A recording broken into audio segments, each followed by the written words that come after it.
Well, we'll start on Chelsea then. Tuchel's obviously only been in charge for 10 games, but I've got my own thoughts on it. Liam, obviously, you came on a few weeks ago and we chatted about it with Lampard going, and was it the right move? And I feel like we kind of came to an agreement that it was probably the right move. You can correct me if I'm wrong on that. But what's your thoughts been so far on Tuchel? We'll let you speak first. Yeah, I mean, like going back to the last podcast where we spoke about it, I said that obviously he's got a very good brand of football and good tactician, but the man management side I wasn't too sure about. But I mean, so far it's been excellent. I mean, I said like towards the end of the Lampard's time, sadly, like Chelsea just weren't. Well, I mean, personally, I didn't really enjoy watching Chelsea all that much. It was hard to see, like their brand of football, the style of play, what they're trying to do. A lot of players were dropped, and also got a big squad, right? But since Tuchel's come in, he's been firing. I mean, he only had like a day to work with the players when they did the first game against Wolves, and we looked really solid, really compact. We looked like we had already like an identity of how to play with the five at the back, and yeah. Apart from then, from then he's been excellent. It's been really good. I mean, over the 2 legs against Atletico, I mean, Atletico definitely went at their best, but I'd argue that's because we were so good over the 2 legs. I mean, obviously they're sitting first in the league, so that they're doing something right. They're doing well. They've got Suarez and what do you call him? Oh, what's the young boy's name again? Up front for Atletico. João Felix. João Felix, sorry, yeah. We've got them two up front, and they didn't really get a sniff, you know what I mean? And yeah, we've been excellent. I mean, we're not conceding much, but we're not scoring an awful lot. But at the same time, if you don't concede goals, you don't lose games. So you'd much rather that, right? And you get something to build on.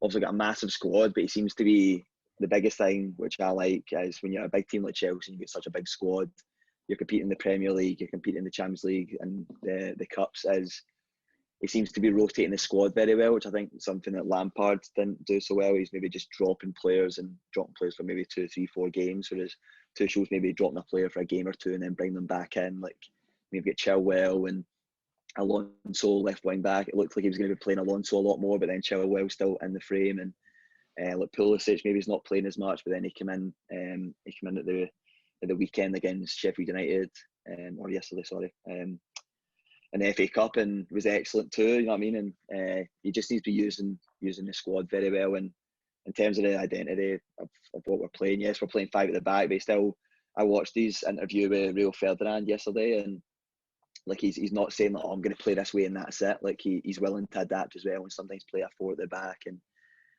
we're just really good to watch.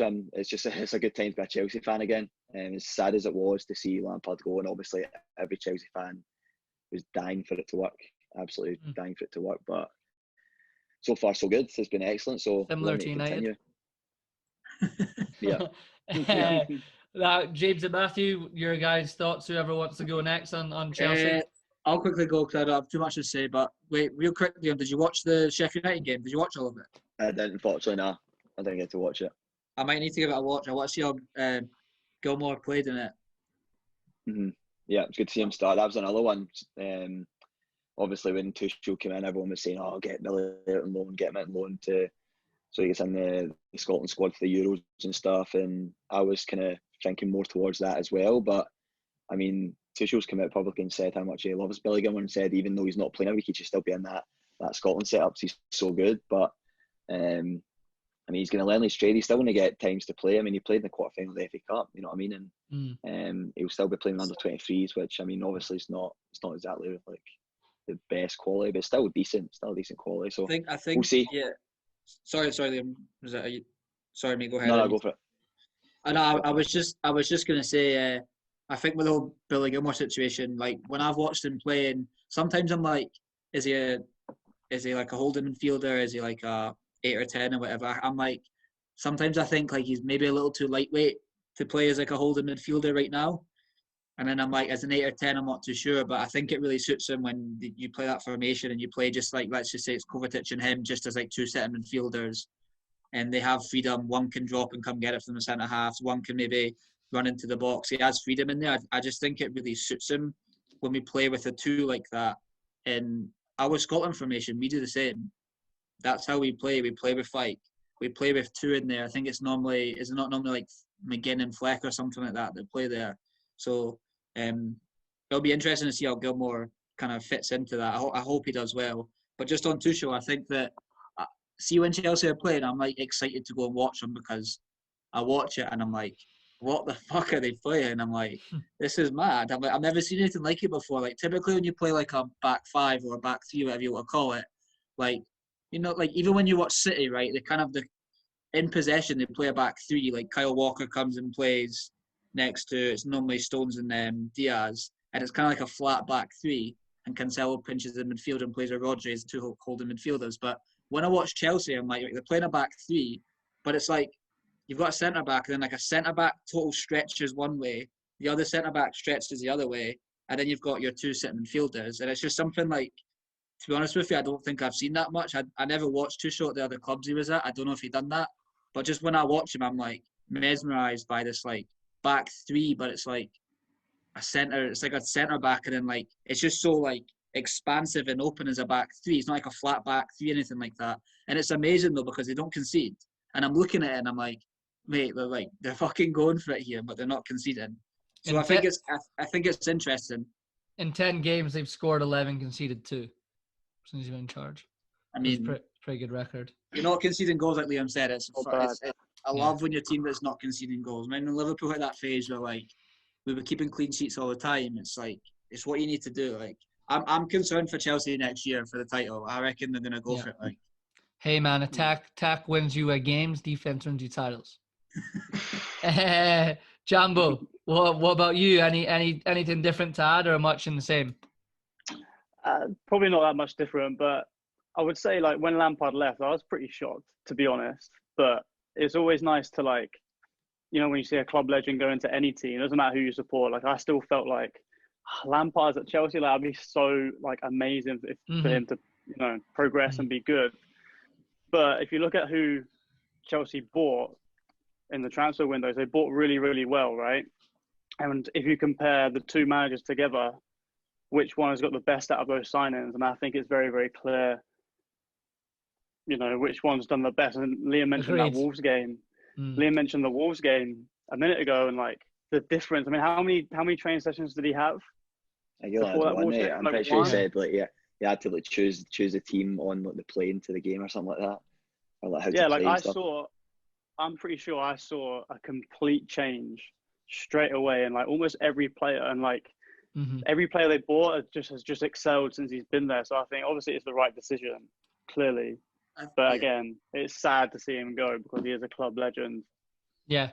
Sorry, Josh, real quick on Jambo's point there. I think like for me it was like, right, Tuchel's come in, and I think when a manager comes in, everyone has that extra lift. Like I think typically everyone does. For me, it was more so if they can sustain that and it doesn't fizzle out after 3 or 4 games, you know what I mean?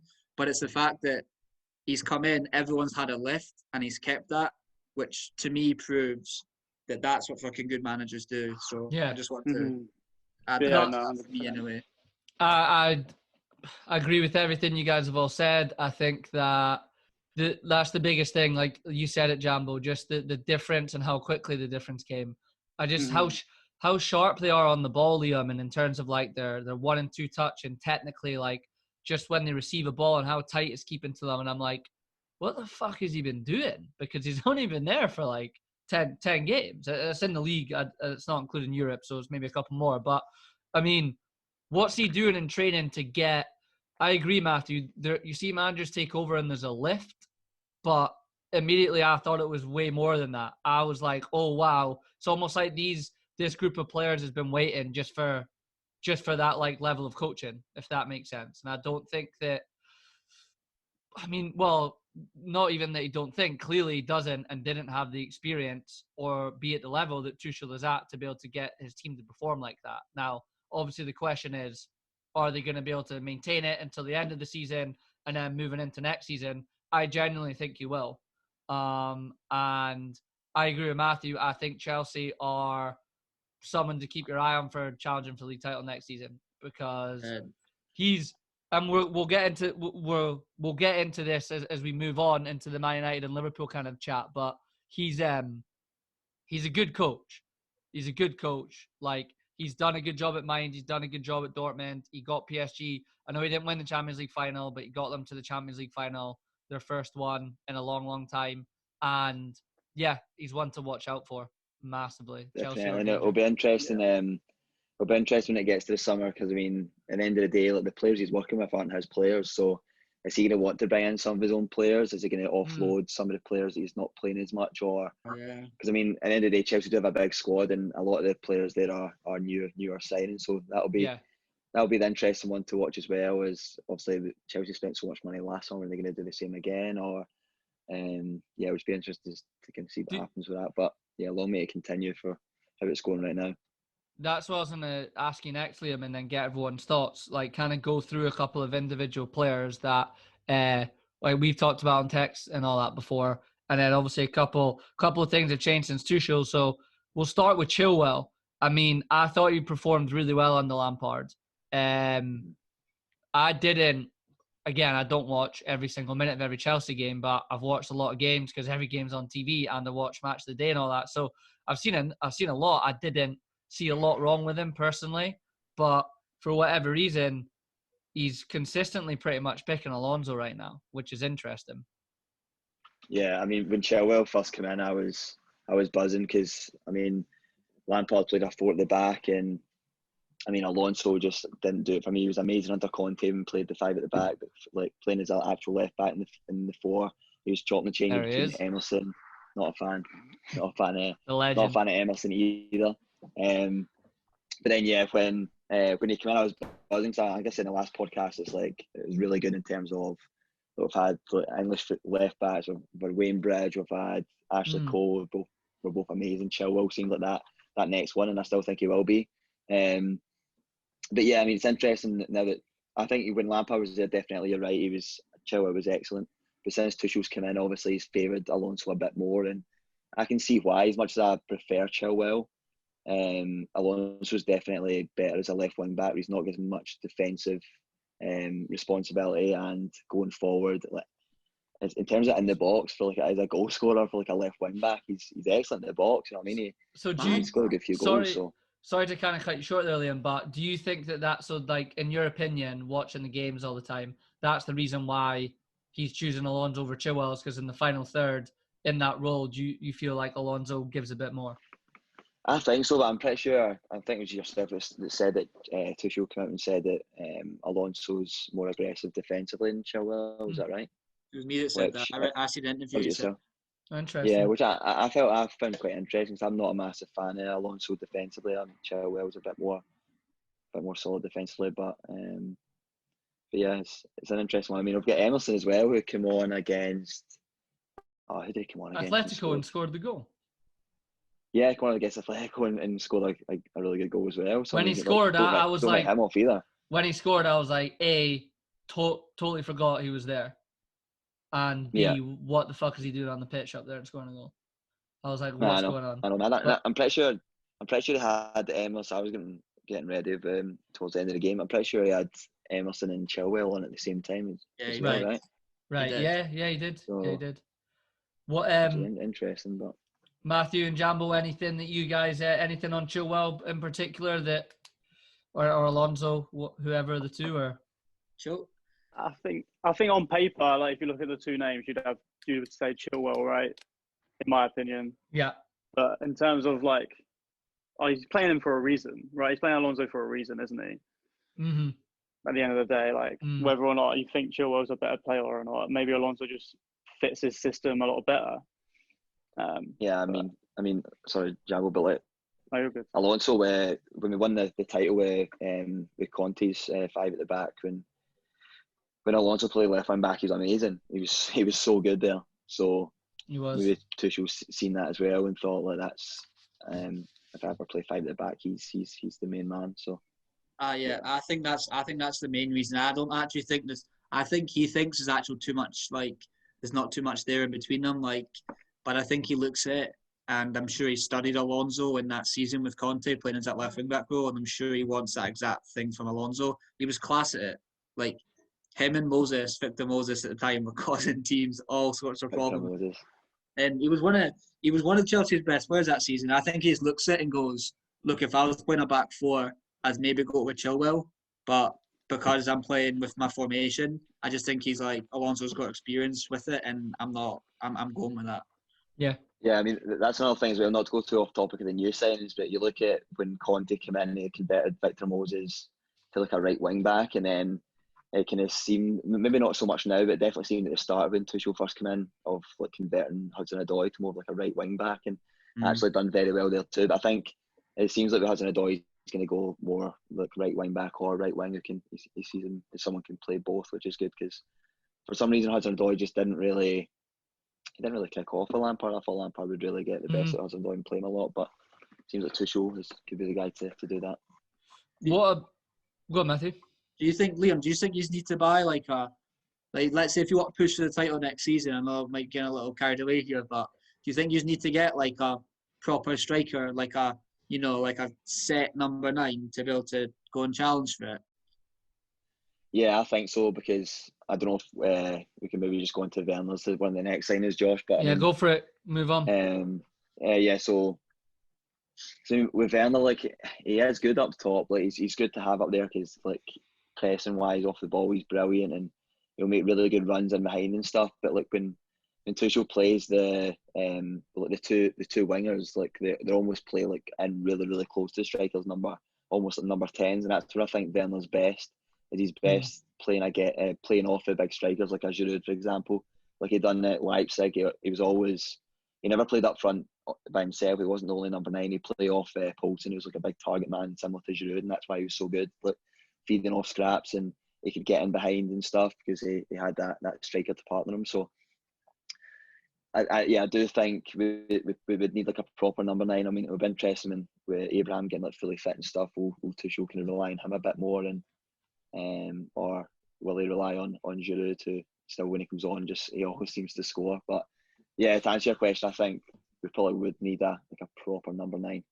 I think so. I actually think, by the way, City, United, Liverpool, Chelsea all need number 9s.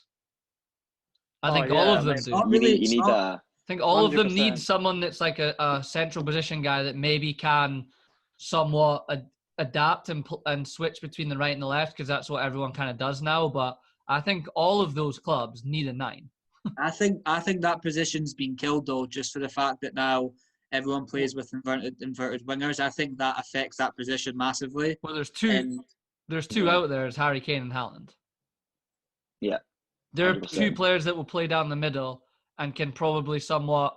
I mean, I'm not saying Kane's going to be drifting out wide, but you've seen what Mourinho's done with him. He can drop deep a little bit and all that. And Haaland, I think, I'm not saying he drifts wide in terms of playing like, the wingers that you have, but he can go wide. He's fucking rapid and strong. Like he could do that for 5 minutes. He definitely is more of a kind of in the box type striker. But you see, he's quick for a big guy. He's quick as well. So you're right. Oh yeah, he could definitely do that job. But it's an interesting one with like the number 9s, because teams are probably, and coaches are seeing that, like how successful Liverpool were last season with having Firmino, who, albeit it's a great striker, he's not a proper goal scorer, but because that's Salah and Mane, then better wingers that Matthew were talking about, who are like who were the proper goal scorers. So that's where I think it would work, having like you've got a target man, you hopefully have a Werner, and then someone on the other side who can chime in on goals. But for me, like Werner's, he's very, very good. I mean, he contributes a lot in terms of assists. That's why I think he's be more involved as like a winger. But yeah, I think we would need a proper striker. I would take Haaland in a heartbeat. I would take him in a heartbeat. Do you think you have? I mean, obviously, where you finish is going to play a big part in it. And by the way, what I'm going to ask you, I think you do. But do you think you have a chance of like being able to convince Haaland to come? Yeah, I think so. I mean, I do. I personally do. Like, I think with Tuchel, if you finish in the Champions League spots, you have just as much of a chance to get him as Man United does, Liverpool does, City does. Yeah, Chelsea will go and get him, and I think with Haaland as well. Like, I mean, it will be expensive, but I don't think it won't be like ridiculously expensive. He's not going to be like a Mbappe, PSG probably want like 200 million for, right? And yeah, I don't know if Haaland's got a release clause. I'm not too sure if he does, but it's like usually in the Bundesliga with German teams, I mean, usually players can be a little bit cheaper. Yeah. I know maybe it's different with Sancho, that I think they wanting 100 million stuff, but when United were after him. But yeah, like as I said, I would take Haaland in a heartbeat. I think we could afford him. And again, yeah, if we get far in the Champions League and we end up maybe finishing like second or third, then I could see Abramovich being like, yeah, go get him. Yeah, no, because like I said, I think you can. Like, I think you're in the ballpark. You can offer him money, you can offer him that, but also it looks quite exciting at Chelsea right now. So you could definitely go there and be decent. To kind of do the second last couple of players I want to do on Chelsea, because I'm obviously trying to I'm conscious of the time for the Jambo. So I'll ask you this, Jambo. We'll combine these two players in to kind of move off them quickly. Havertz and Ziyech. What have you thought of them? And you can be honest, mate. You can be honest. If you think they've been a flop, say they've been a flop. I wouldn't say. Motherfuckers! All the fucking flops. But what I would say is that You're a good flop. how much does Havertz like fluster in Germany? How he did really well in Germany, right? Yeah. And I think like when players, I mean, we always text each other. I know I chat some absolute shit on that group Fucking chat. Right, you do. A lot of the time I am joking, but I wouldn't say Havertz has been a flop. I would just say like any other player, it sometimes takes longer to get into it, coming into a different country, especially into the Premier League. Everyone's fucking massive in the Premier League, mate. Like Werner said it himself. Like the bigger, stronger, it's just harder. And then Havertz surprisingly is a big cunt, man. And then you have COVID as well, like add to the fuel. Do you know what I mean? Yeah, definitely, Jambo. I agree. No, Jambo, I think you're right, man. I think that. I mean, personally, how he did in the Bundesliga, I don't know what you think, Matthew. Again, Liam, you've seen him actually play more than I have. I'm more so speaking of like highlights and stats I've seen, right? So I've not seen him play, but I definitely expected a bit more. I'm expecting a bit more of him probably under a better coach. So I'll give him maybe next season to see how he does. But yeah, he didn't flourish on the Lampard at all. Like, absolutely not at all. Not at all. I mean, when I watched him play on TV, like I wasn't looking at him and thinking like, fucking hell, this guy's going to be good either. Yeah. No. What is he? What is it? Exactly. That's another point as well. Like, where is he going to play? I don't know.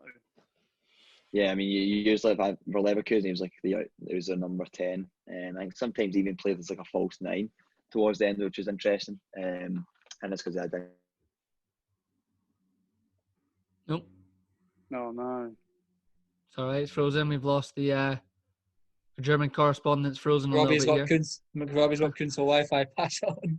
Robbie's got Kunzel Wi-Fi. Pass it on. We'll just edit out, Josh. Just edit out. You can. No, that's good. We'll keep going. We'll get him back in. Because I asked you, what do you think of Ziyech? How has he been for you guys? Because I mean, I have my own thoughts on it. Who, too. me? You asking me? Yeah, both of you. You or Matthew? Oh, well, I don't know. I mean, he hasn't really played that much, has he? Played a wee bit. No, a wee bit. He hasn't played a lot though. A little bit. Like I think it seems like they're doing the same with him as they're doing with, like as Man City are doing with, what's that winger, the Torres? Yeah, Ivan Torres. Yeah. Like he kind of played. No, Ivan Torres. The kid we coached. Ferran Torres. Ferran Torres. Yeah. Yeah, like I think he's played a few games, and when he's played, he's looked pretty decent. But then I think, they then not playing for a few weeks, and it kind of looks like they're trying to do the same thing a little bit, or that seems a similar occurrence, I think. Yeah. See with Ziyech, Nate, Josh, you're gonna laugh at us. Do you know what I'm gonna say? No, but go on. All right, mate. So see with Ziyech, right? Josh talks about him all the time. Yeah. And we'll always watch the games together, and he's like, "Look at him. He's just fucking walking about the place. He's not working hard at that." If Josh's thoughts on him are, because he doesn't give a fuck and he just walks about the place, but he got a wand of a left foot, he's like, nah, he's not good enough. But I fucking rate him, man. I think he's such a handful if you can try to get the best out of him. He's back. Hey. Nah, it's all good, mate. We're just we're talking about Ziyech. Matthew was just saying I was just saying that yeah. McRobbie's got Kunto Wi-Fi. Pass it on. Wi-Fi. I was saying, so we're talking about Ziyech, Leon, right? And oh mate, every time we watch the Chelsea games, Josh is fucking fuming. He's like, "Look at Ziyech, mate. He's just fucking walking about the place tonight." He's like, "Look at him. He's not even sprinting." And I'm like, I just find it funny because I just think he's got a wand of a left. I think he's class. I think you just have to deal with that and try to get the best out of him. But right. Okay. Sorry. Can I like back my point up? Why I say that? yeah, go on. Right. What is he offering? What, like, if Neymar, right, for example, let's just use, this is what everyone would say about Neymar, I think, right? And again, I don't watch him, so I don't know. But from what I've seen of him in Champions League games, Liverpool play them a few times of the year, and it's fine, doesn't really want to do a lot off the ball. Like, he's not going to come all the way back and track back and sit as like a group. He doesn't want to do that, which is fine. Not everyone has to or wants to do that. But he gives you all the other stuff at the other end. He's going to score the goal. He's going to give you the assist. He's going to create a moment that is going to do something for the team, or certainly can do, and has proven that he can do. So then surely... So far, Ziyech isn't, and I'm not saying he won't, but so far this season, again, like James, you rightly pointed out, he's not really played a lot, and he's not had a run. So I'm fine with, again, same next season under a good coach under Tuchel. Let's see, but he's not. In my head, he's not giving enough at the other end of the pitch to justify it. Reminds me of Martial a little bit. Yeah, a little bit like Martial. Yeah, I agree. Don't know what you think about that, Liam. I'd say Ziyech definitely looks more interested in Martial, man. Martial just emotionless, isn't he? It's so weird, man. I'm sure we'll get into that, but yeah. Nah, I mean, yeah, he's not a good run of games and stuff. I mean, he did score against Atletico, a really good counter attack for Havertz and Werner, all the three signings combined, which was nice. The three flops, you know what I mean? But yeah. Nah, I think Ziyech will come good. I don't think he's one to worry about. Chelsea fans can see that I think when you've got a left foot as good as him, you can do whatever the fuck you want, man. Yeah. It does have a wonderful left. A fucking wonderful left. Have you seen him switch it? I fucking love when he switches it. That video, the switch, was Ajax against Bayern Munich, I think. Yeah. That switch that he does, that camera angle, so wow, man. Frightening. Josh, I just don't think you're ever going to get out of Ziyech. Like, I think it's really difficult. I agree. I don't think you are either. But you're saying like he needs to produce at the other end to be able to do that. Yeah. Yeah, I think he needs a little bit of time to prove that. But from what I've seen, I think he's actually been up there with like creating and assisting that. Maybe he has. I mean, I probably really should have got stats up before I abused him there, but I feel like it's not good. It's just like an open convo about it. But I don't know. It'll be interesting. I think he's definitely got something huge to offer though. If you can get a little rhythm in that Chelsea team and you play free flowing attacking football and that, I mean, I think he could come really, really good. No, I mean, he has been hot and cold. I mean, I think it'll be more towards the end of the season. We'll look back and see out the signings who really has performed and kicked on under Tuchel. Just obviously try to find his best team and stuff as well. Just on the final thing on that, though, I think like being a Chelsea striker or forward player right now is really difficult because he's chopping and changing it so much. Yeah, and you know what it's like. You need more than like a game or two to like get your rhythm and get going in that. And I think he's still trying to work out what that kind of whatever it is, front 4 or 5, whatever you want to call it is. But it'll be interesting to see who he actually maybe decides to give that run of games to. To finish off on Chelsea, I'll ask you a very simple question, and then we'll move on to the mighty Man United. Like I said, Tuchel's had 10 games. He's won 6 of them, and this is in the league. Won 6, drawn 4. He's not lost yet.